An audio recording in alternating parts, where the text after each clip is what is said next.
Right, hello and good evening, people. Hope you're all good. Getting ready for the weekend here. I'm off out myself tomorrow, but got a little bit of spare time, so I'm just working on doing a few things with the SNES Classic Mini. So obviously quite a few of you have probably got this now. You know, a lot of you picked up the NES Mini, a lot of you picked up the SNES Mini when it comes, and I'm quite excited for the PlayStation Classic Mini. Although I haven't actually pre-ordered mine this time. I'll probably will do soon, but it doesn't look like there's going to be a shortage of them, so I'll pick one up when the time comes. I apologise for any noise behind me. We've got the washer and everything going, but you should be able to hear me okay. So anyway, yeah, the SNES Classic Mini, for any of you who don't have it, it is an awesome piece of kit. Obviously the system itself is basically an Android-based micro kind of USB, I don't know, portable compact device, and it basically does Super Nintendo games for emulation. The system itself was pretty awesome when it was released. I think was it late last year. Came boxed, and it improved on the NES Mini straight away, because not only did it come with two controllers, unlike the NES Mini which only came with one, which had much longer leads on them, by the way. They're not the stupid short things that came with the NES Mini. The system still looked pretty authentic. I prefer the menu system and everything on it, and the game library on it I think was superb. Wasn't that impressed with the NES Mini's built-in game library, but a lot more impressed with this one. You know, it came with a lot of the top first-party titles and everything. Importantly, they finished and finally worked out the bugs for Star Fox 2, which I'd played on, you know, the released leaked versions online, many demos of it many times, but never got to play the full version, so finally got to do that now. But obviously the big thing with these is that you're limited to the games that you're provided with by Nintendo on them. And everyone said, you know, were they going to release them in downloadable packs or anything like that? People were quite willing to pay for it, but, you know, Nintendo never did that. They never released a kind of subsequent version which covered, which allowed you to install different games on. So obviously the hacking community kind of took to it and decided they'd take it upon themselves to do it. I think really Nintendo, you know, knew about this anyway and knew it would eventually happen. They didn't make these things terribly difficult to crack. Like I say, they are just Android based. There's no kind of proprietary hardware or anything in there. And from what I understand, the emulator they actually used to emulate the NES and the SNES are actually quite primitive compared to what's out there now. So, you know, it made sense for people to put their own versions on there. I think Nintendo just knew it was an easy way to create a bit of nostalgia, an easy way to generate some money, and they did it in droves, you know, and people went mad for them. And I hope they do a Nintendo 64 Mini. I think that'll be awesome. Maybe a GameCube Mini in time, be pretty cool.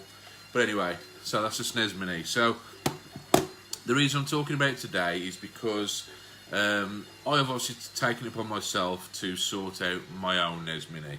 So I'm just going to flip the camera around, and you can just see playing in the background, I've got my NES Mini already modified. So what I've done is I've taken, instead of the standard 20 games, what I've actually done is I've modified mine to not only play the SNES, but I've also added the other Nintendo platforms. This made a lot of sense to me because I didn't get the NES Mini. I might get one of the re-released ones, and you know, it's nice to have a bit of an extended Nintendo library.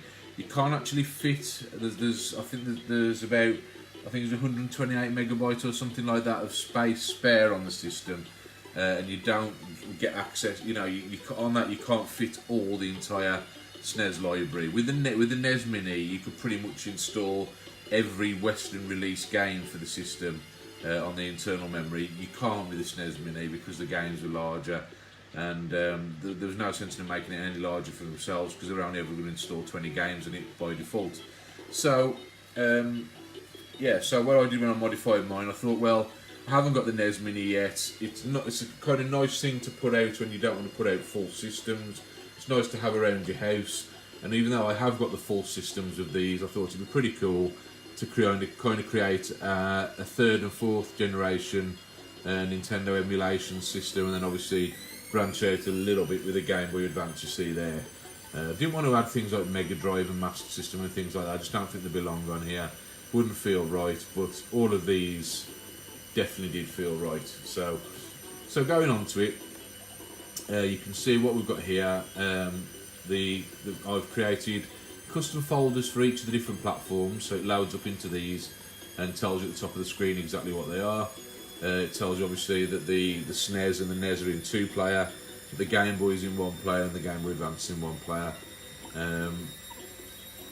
Then you can go into the folders, and when you go into the folders, where it was needed, I've split them further into lettered categories. So you don't really want to have about more than 30 games per folder. So I've broken them down for about 30 games per folder.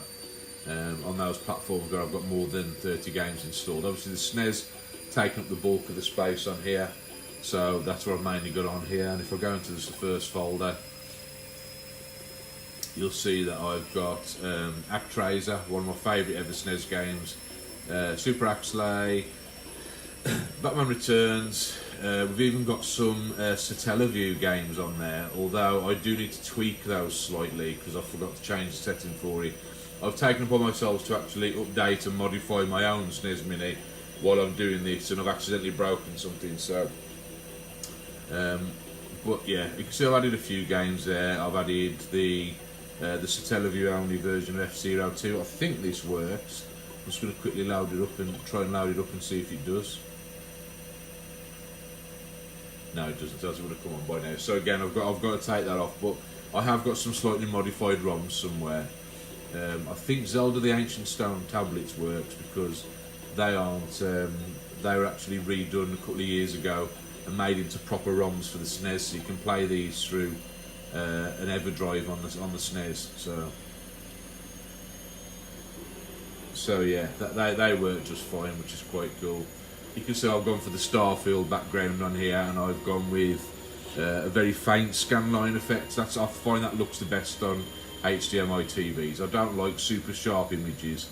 I like a little bit of fuzz to soften the image and make it a bit less harsh on the eyes.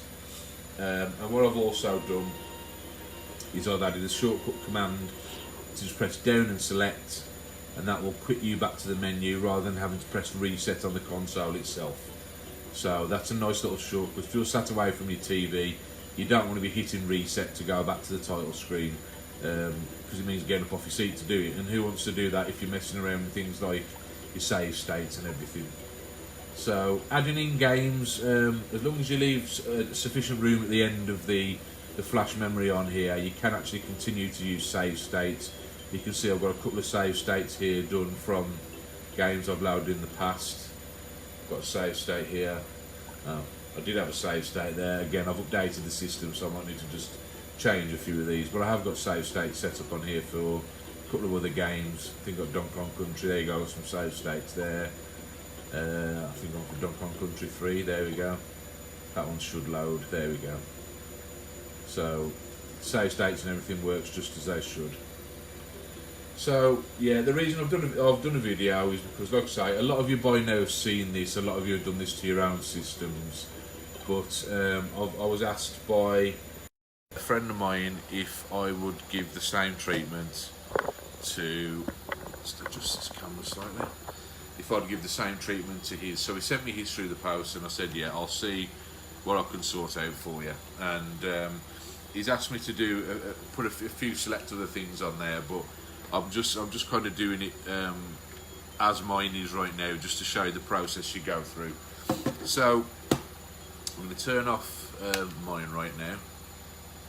And what we're going to do is I'm going to move the camera here in front of my laptop, which I've got set up over here. And I'll just move the controller out of the way. And switch the camera around and move to my desktop here and show you what's going on. So, straighten the camera a bit would help, and hopefully you can see that okay. So the program you're going to be using, obviously is the program called Hakchi. Now the Hakchi program itself you can still download from GitHub online. You Google it, you can pick it up quite easily. And when you go into when you download it, you extract the folder. That's the older one there, I don't want that one, or the current one, which is this one here. So when you extract the folder, you're left with a folder structure like this. You've got the Hakchi executable down the bottom. You've got a folder to put your games in. I've got a couple of different categories here with games I've already prepared from doing my own system in the past. So we've got some NES games, Game Boy and Game Boy Advance games in there, and then all the SNES games are in this category here. And then there's other categories here to have different mods and stuff to the system. You can do a multitude of things with the system. They've now actually added support with the Hakchi to add external storage, so you can actually get a kind of a pass-through kind of device for it now.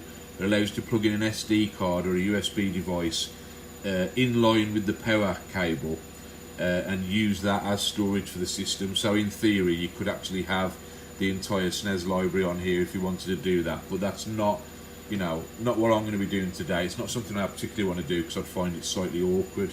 There's enough games on here that I want to play and I'm quite happy with them.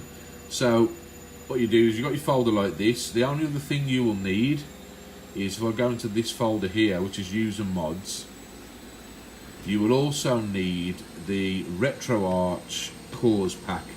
Now the RetroArch cores pack, RetroArch of course is a, I don't want to say open source, but it's like a multi-platform emulator designed to run on several different systems.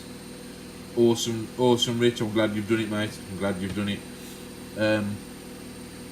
And the core, what those allow you to do is those allow you to run different emulator cores within the system. There's emulators on there for Game Boy Advance, for the Mega Drive, Master System and Game Gear, for Nintendo 64, although I can say that Nintendo 64 runs kind of crappy on these. You can also run MSX, Atari 2600 and a couple of others, but I'm not particularly interested in any of those. For this, I'm just going to be doing Nintendo. So I've downloaded the cores pack and I've added them into here, and we've got the main RetroArch modification there, and then the different emulators here for the systems that I want to cover.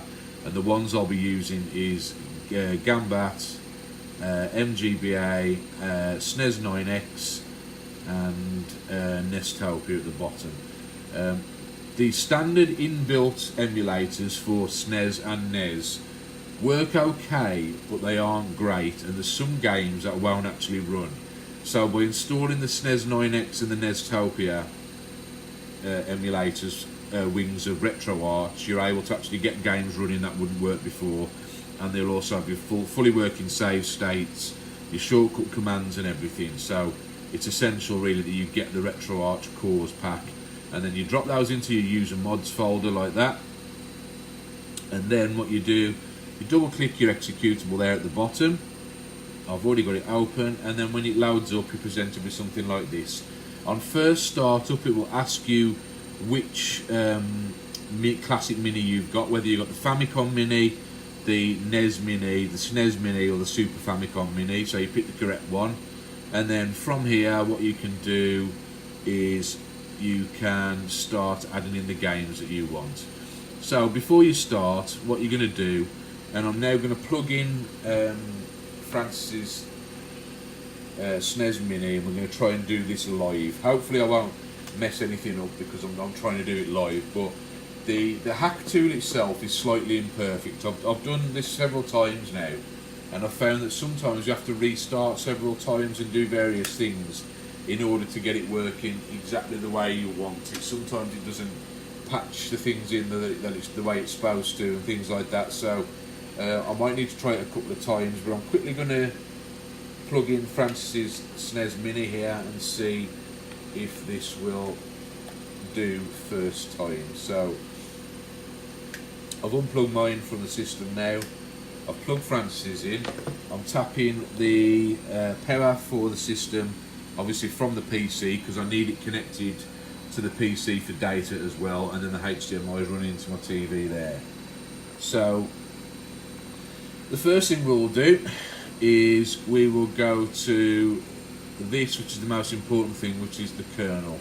The first thing you need to do before you start installing any of them is to dump the kernel. If you don't do that, if anything goes wrong, you can risk kind of bricking the system. So what we'll do is we'll hit dump kernel. You already have a kernel dump. If you really want to replace the backup, actually know what you're doing, delete the hack folder.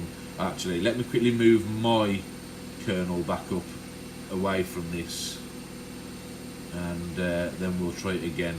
What it is, because I've already been messing with my system, it's already saved the kernel from my SNES Mini, and it's different for every SNES Mini, so you want to be able to keep that away to one side. So if I go into dump and take that SNES image there, that is the backup of my SNES Mini, kept safe there off to one side. So we'll keep that, and I can replace that later if I want to start messing with mine. And then we just load it back up.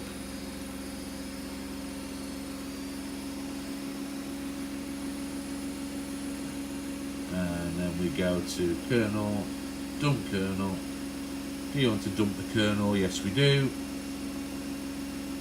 And then it gives you an instruction here on how to do it. It's got a kind of inbuilt kind of service mode, and what you do is, instead of powering it on normally, you just basically take the console, you hold the reset button, then you turn it on,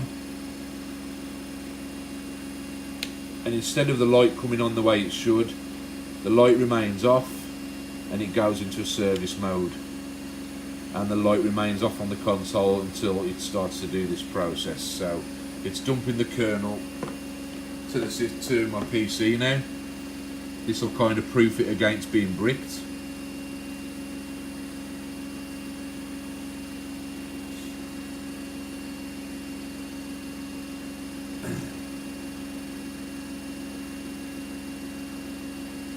Let's give that a few seconds to finish.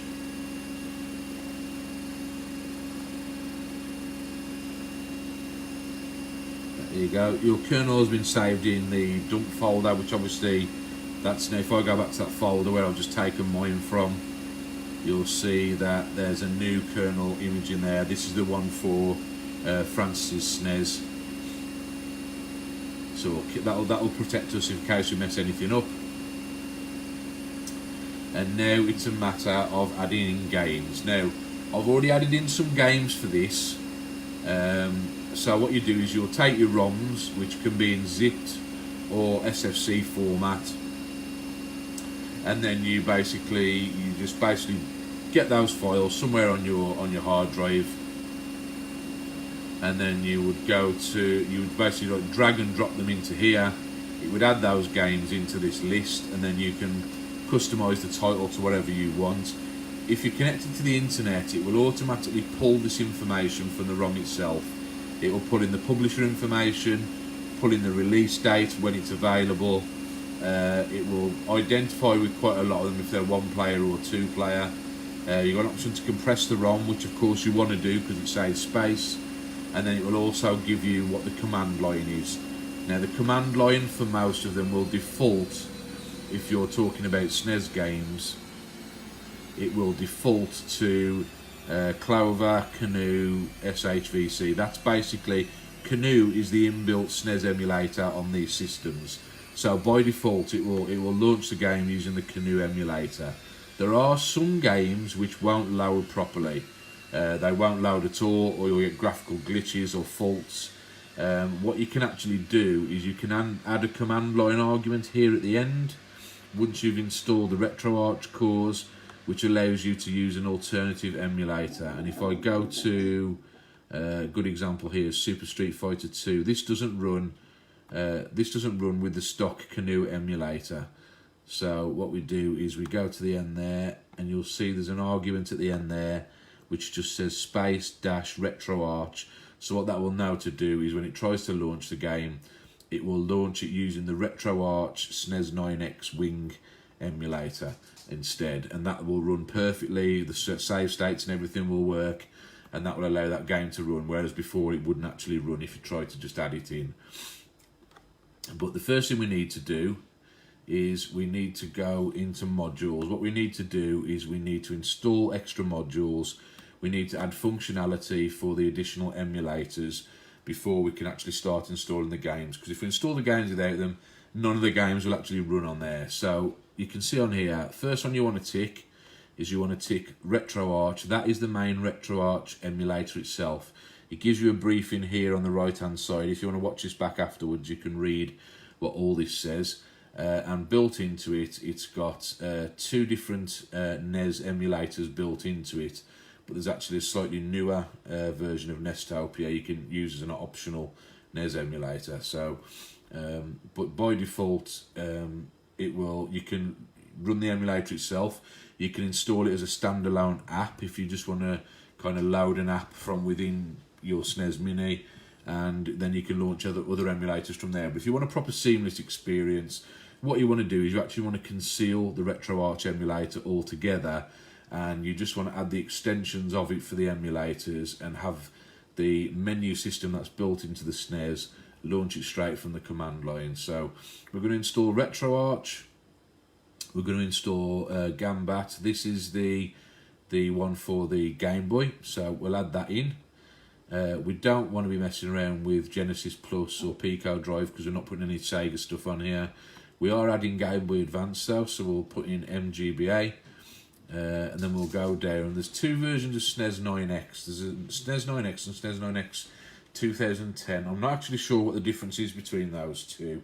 I think one of them was designed for using with the Raspberry Pi, but standard SNES 9X is absolutely fine. It's what I'm familiar with, so I'll be installing that, and then we're going to click the Use Nestopia argument as well. So it will use the newer build of Nestopia on here. So now we've got all those ticked. There's a couple of other things we could tick. There's an option here to disable the music within the menu if you hate the music on there. You can add a password when you start the system. Bit pointless really. You can remove the thumbnails of the box art at the bottom of the screen. I don't like to do that. I like to be able to kind of look at a glance where a game might be on there, even though it's kind of small and not very detailed. I think it just looks nice graphically, so we're going to leave that on as well.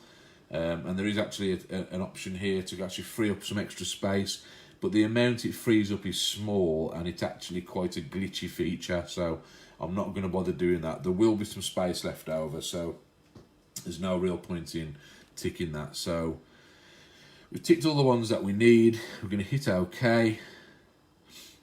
And now what it's going to do is it's going to build a custom kernel image using the RetroArch cores and everything built into it as well. And then what it will do is when I synchronize my games into it, it will actually copy these files onto the system and allow us to play different platforms if we've got the ROMs on there for it. So I'll just give this a minute to finish.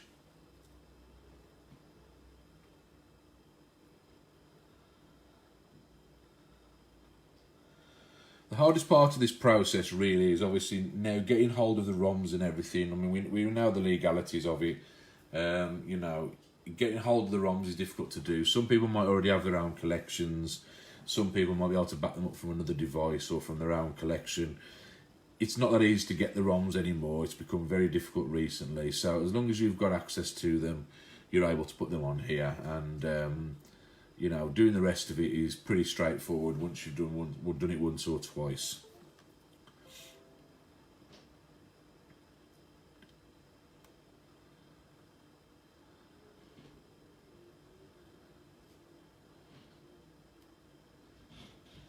finish in just a second. Okay. Should. Fingers crossed.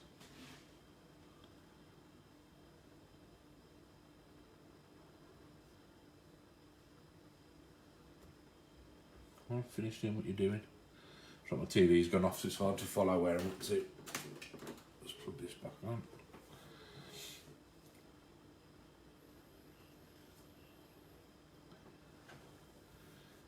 And we've got nothing on screen. The switch is still turned on. I don't want to interrupt this process, but it looks like it's actually completed.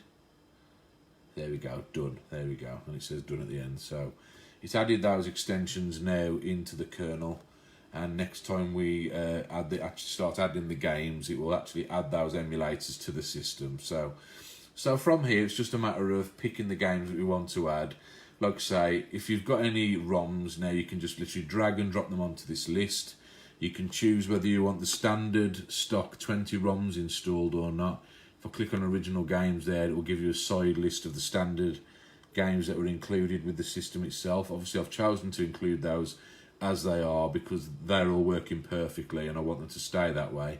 But then obviously here I've added SNES games, I've added NES games in. And then what you can actually do is you can download box art for it. It's quite clever the way it does it. It will take whatever you've titled it as, and if you go to, you can either browse and start looking in folders to see. So if you've got like a full backup of like box art or cover art or screenshots, whatever it is you want to use, you can manually select the image that you want to use. But if you haven't, it will actually automatically try and retrieve images from Google. It will try and retrieve the first image that comes up when you search for this game within Google Images. But if you don't like it, say it downloads a cover that you don't like that, you can hit Google and it will do a Google search through Google Images, and you can pick any other screenshot that you want to use and just double tap that and use that instead. So it'll pick screenshots, box art, whatever. Some games you'll be able to easily get hold of the box art. Some games you won't be able to find anything. I actually had to source these images manually to be able to get the actual proper cover art in a decent resolution. But most of them, things like the NES library, the SNES library, if you hit Google search, there's usually dozens of examples. There you go, there's 2 different examples come straight away. 3, there's the back, there's the full spread cover. There's another back. You know, it produces loads of images. You could use the cartridges. So you can choose whatever images you want. It's quite clever, really. And again, you can adjust, if you want to adjust how many players it has, you know, what its release date, add all that information in, you can do. It's automatically populated most of these anyway, so I'm not going to touch them. Some of them it hasn't got them in, and I did manually add them in not long ago. But because I've kind of revisited it now, I've got a very old backup on here and it's lost a couple of the information, but that's not a big issue. So we're just going to test and try and add these in. So we want to hit kernel and hit flash custom kernel. So yes, we do. And then we want to do our process again.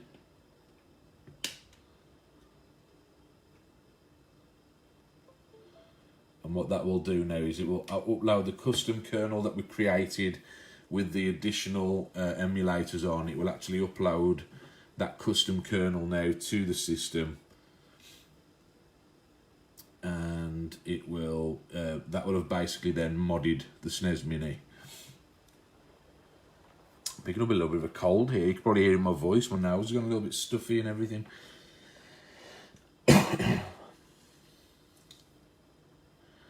So we'll just let that finish. It does take a minute or 2 to do. Once you start uploading the custom kernel, there's a lot more information to put back onto the system, so it will just take its time doing that.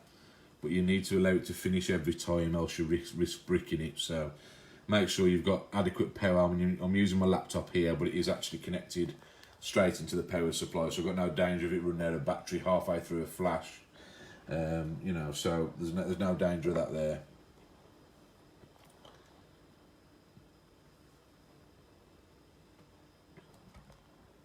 Give it a minute or 2 to finish doing what it's doing.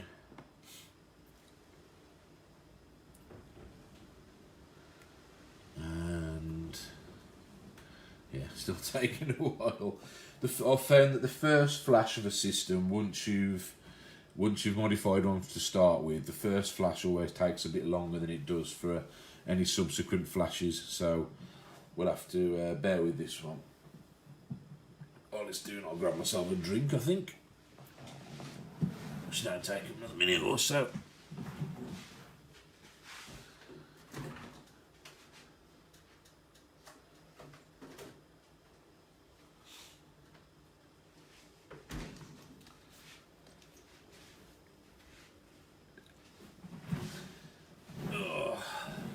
It's like watching paint dry, but it's nearly there.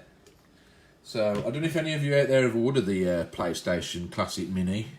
I've been looking at the games list. I'm quite interested in, you know, what it's going to be and what the complete games list is going to be. But I can think of a million games that should be on there. You know, Ridge Racer and things like that should be on there. Crash Bandicoot should be on there. It'd be nice if we could get Square to sign up again and add in Final Fantasy 7 and 8 maybe.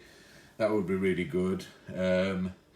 Tekken would be great to get on there. At least one of the Tekkens, you know what I mean? Trying to think what else. I mean, there's millions of brilliant games for the PlayStation. Probably some of their mascot type games like Spyro and Gex and things like that will probably find their way on. Nice to get some Tomb Raider. Resident Evil, if Capcom would agree to get in on there. That would be awesome. Excuse me, guys. There we go. There you go. Done. Now you can upload games to your SNES Mini. It's actually modified the system now. It's added in the custom kernels. So all we need to do now is select what games we want to upload to it, and off we go. So as you can see, I've already ticked all the games that I want to add. Basically, just apart from a couple that I know aren't working on mine, and I will modify mine again shortly. Pick any of these games and they should work just fine. I've been testing these for a while now and I know they all work okay. So all we do, I'll turn my TV back on because it keeps going to standby. Should have a picture now. Yeah, so you can see now it's loaded back up. It still looks like normal at the moment. It's still going through its usual demo screens and everything. Should have full control, yeah. Yeah, so you've got the standard 20 games installed at the moment. But if I then hit, now I've selected all the games that I want. If I now hit synchronise selected games with the SNES Mini, I've got an option of how I want to folder or categorise them. You can have it automatically sort them. There's an option at the top here. Let's kill this. So if we go to tools at the top here, there's a few things we can do. Sorry, settings. First of all, we want to enable reset with the button combination. I've enabled that, and the button combination we're using is down and select. If you press down and select on the joypad during the game, it will reset back to the title screen and you can use your save states or do whatever it is you want to do. You can then enable auto fire on A and B if you for like things like NES games and things like that. There's other options there, compressing games, use the extended font. You want that active because there's some games which might use symbols and things like that, and by default there's actually letters and symbols missing from the standard font. So they've actually added in like a complete font for the system now, so you can correctly title everything. Disable epilepsy protection. I don't think you actually get an epilepsy warning on the SNES Mini. You do on the NES Mini. And then you can just hit save settings to the SNES Mini and it will save those to the SNES Mini before you proceed. I think it should have added them in anyway. Let me just double check. I haven't actually flashed any games yet, but if I start a game, I should be able to press down and select. Yes, so going back to there, I've added in that shortcut now. So if I go into a game now, usually you'd have to press obviously the reset button on the console itself to be able to get it to go back to the menu. If I'm doing it with just a joypad, if I now hit down and select for a second,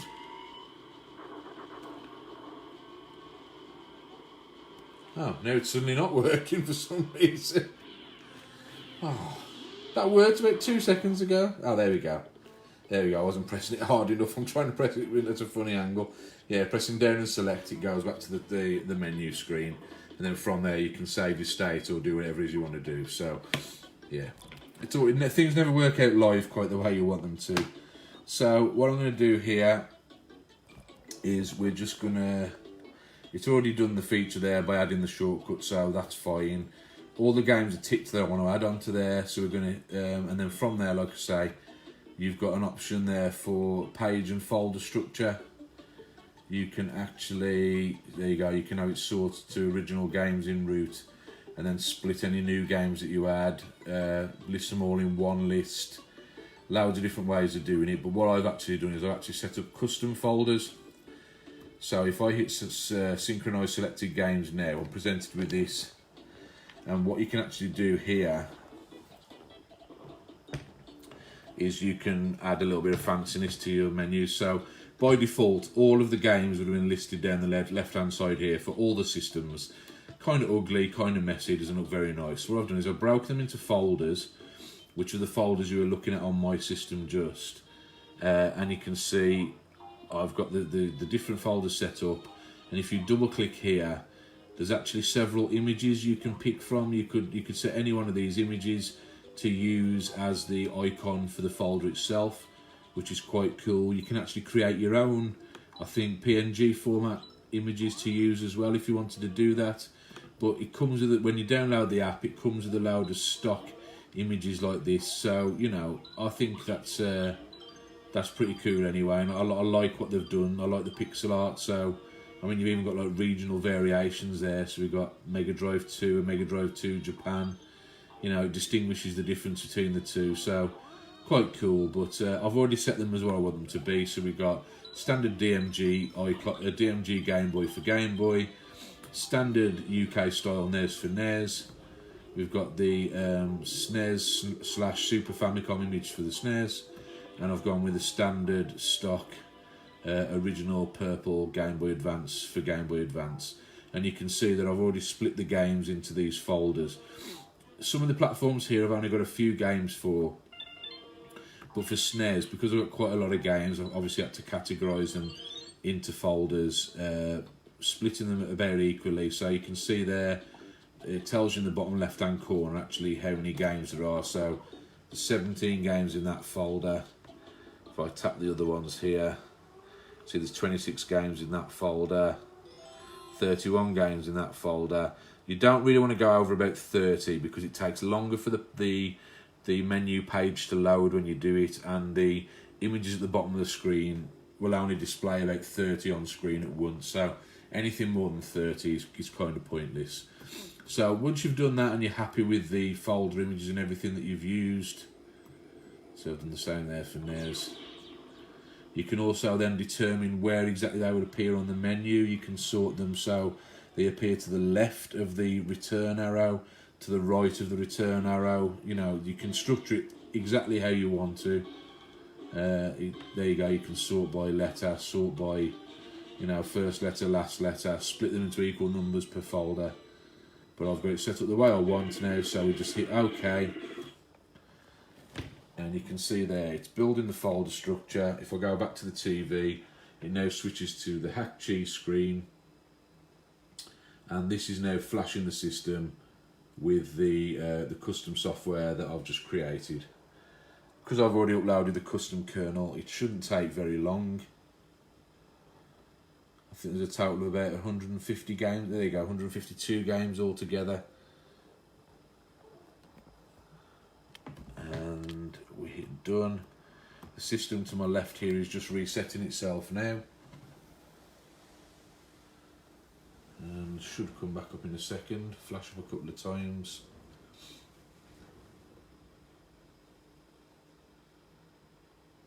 And when it comes back on, there we go, we can see the custom software that's now been installed on there. So if I pan up, I can show you in more detail.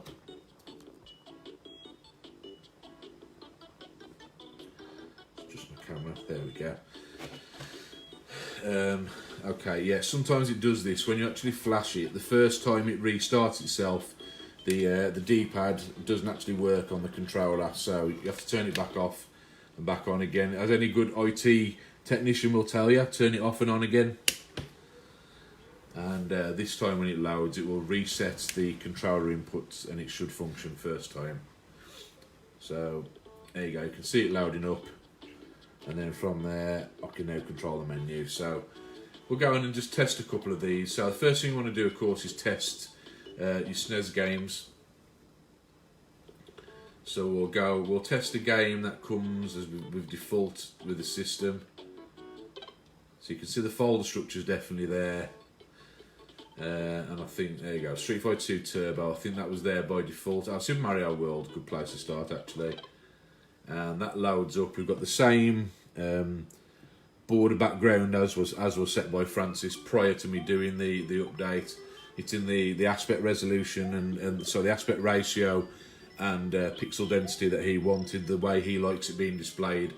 I think that's a little bit too sharp. I know it looks nice and crisp, but when you're playing a game that sharp in a low resolution, like classic games are for a long time, it does tend to hurt your eyes. So I prefer to break it up with things like scan lines or bilinear filtering, but obviously Francis likes it like that, so I'm going to leave it like that. So from there, like I say, we can return back to the menu by hitting down and select. You can see that it's retained his save states that he'd already saved on here. So if I press down there, you can see there's a locked save there where he's obviously got quite far into the game and how long he's been playing it. And there's another save there going on, but I'm not going to touch those because they'll probably kill me. So we'll go back. So standard games are working fine. So now what we're going to do is test other games to see if they're working okay. So let's look for some of the games that I've added. So we will go with Saturday Night Slam Masters. That wasn't there by default. So we'll hit that. And we should, there we go, loading up Saturday Night Slam Masters. Anybody who likes their wrestling games, by the way, we never did get too many great home wrestling games back in the day. Why we never got an official port of WrestleFest is beyond me. It could easily have been done, I'm sure. But if you like kind of wrestling games a little bit different and got some character, Saturday Night Slam Masters is awesome. Obviously it comes from Capcom, so you'll see some familiar faces on here. But it plays a bit like WrestleMania Arcade, where it's somewhere between a wrestling game and a fighting game. You can see there we've got Mike Hagar as one of the characters.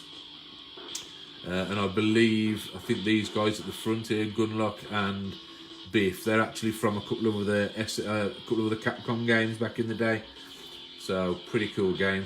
Greg, I noticed you're on, mate. I don't know if you ever remember playing this in Roll and Play in town back in the day. They had it on the arcade in there. Excuse me. And you can see the game plays absolutely fine.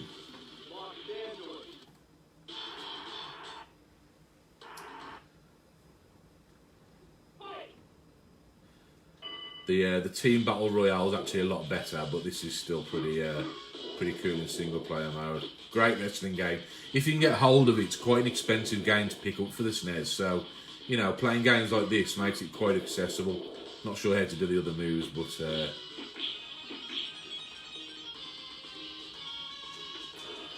I'm about to get clotheslined. Oh! Anyway, that's enough of that. So that's working absolutely fine. So now what we want to do is we want to test games that are using the different SNES core, and one of those I mentioned was Super Street Fighter 2. So if I find Super Street Fighter 2 on this list,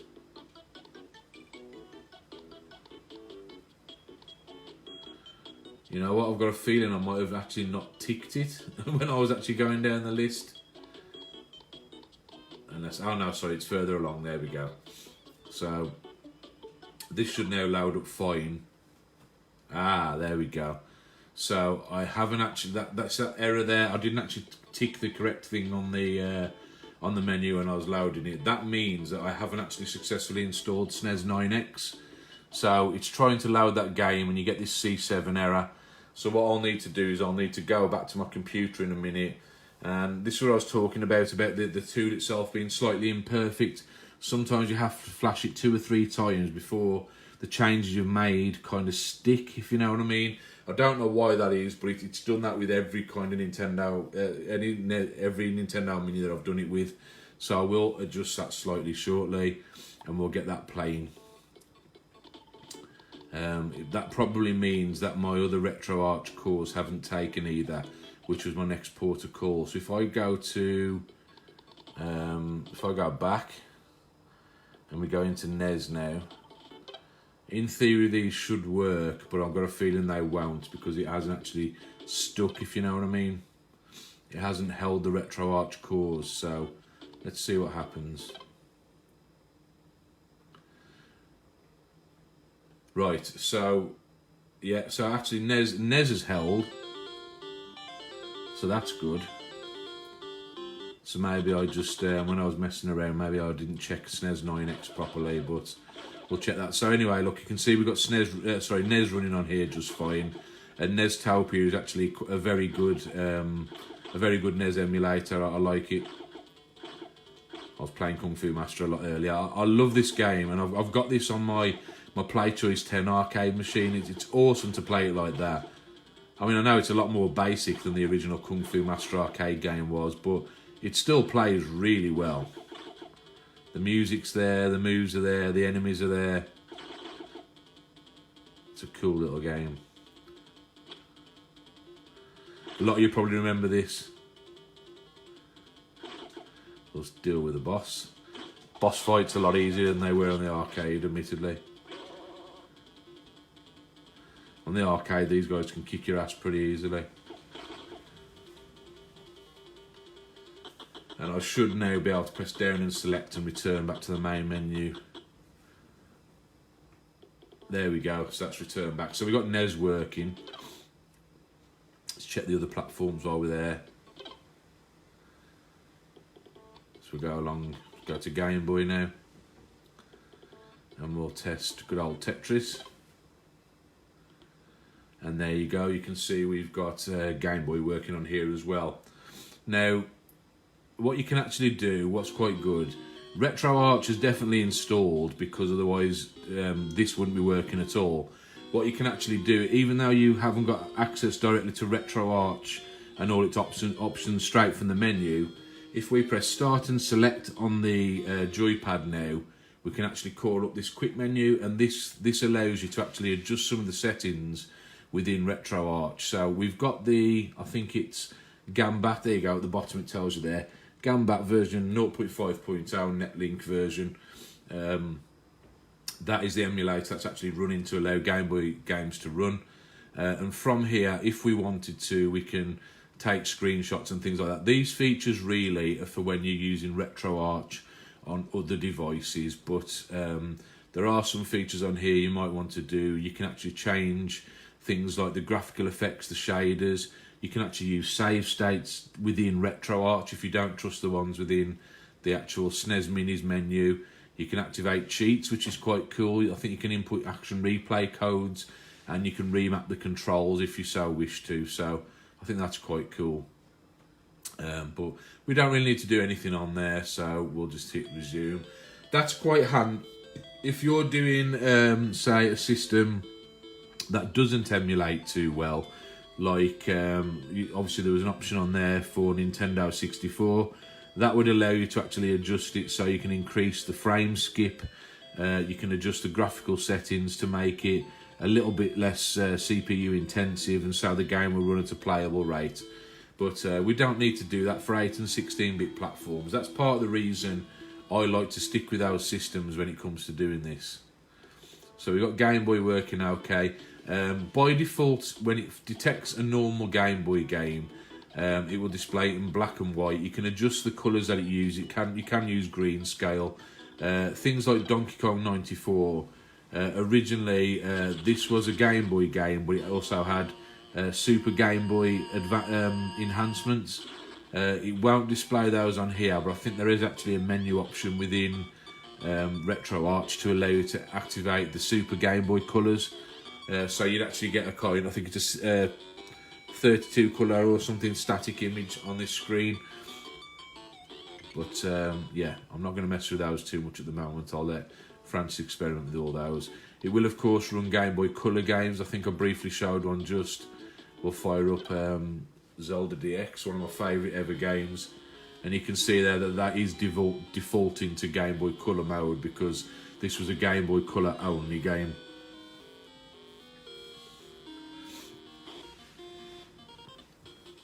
Fantastic game.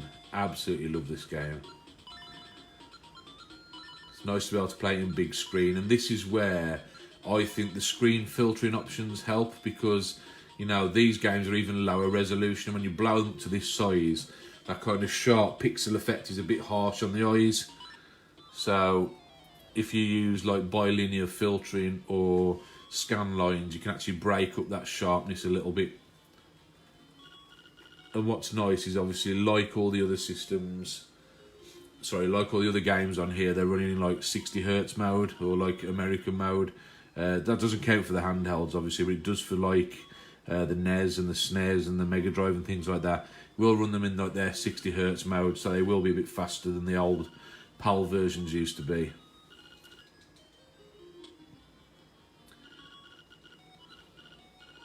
So anyway, that's Game Boy. The last one to check was Game Boy Advance. I'll go back and fix the SNES 9X functionality shortly. I need to do that to be able to play things like the Satellaview games anyway. But I'll do that once I've gone off camera, because I need to just double check that that's working okay. But you can see here we've got Game Boy Advance, and this should, fingers crossed, there we go, be working. This is where that pixel definition doesn't really work for this game, so ideally I'll want to change that. Love this game. Obviously the original game done by Archer McLean back in the day. This port I think was actually handled by System 3, and I think a lot of it was actually handled by my mate Jim Bagley at the time, and I think it's a fantastic port. It'd be nice to see a newer version of International Karate. Hopefully somebody can acquire rights to maybe do that for the Spectrum next maybe. But this port for the Game Boy Advance, I've actually got the original of this. It's a brilliant game. I love playing it. Bit more fluid, nice smooth animation. Still got that cool, 3-player thing going on. Can't remember how you turn around. I think it's L and R. I'm gonna get my ass kicked. Of course, you're looking like the dude here off Enter the Dragon. Have it.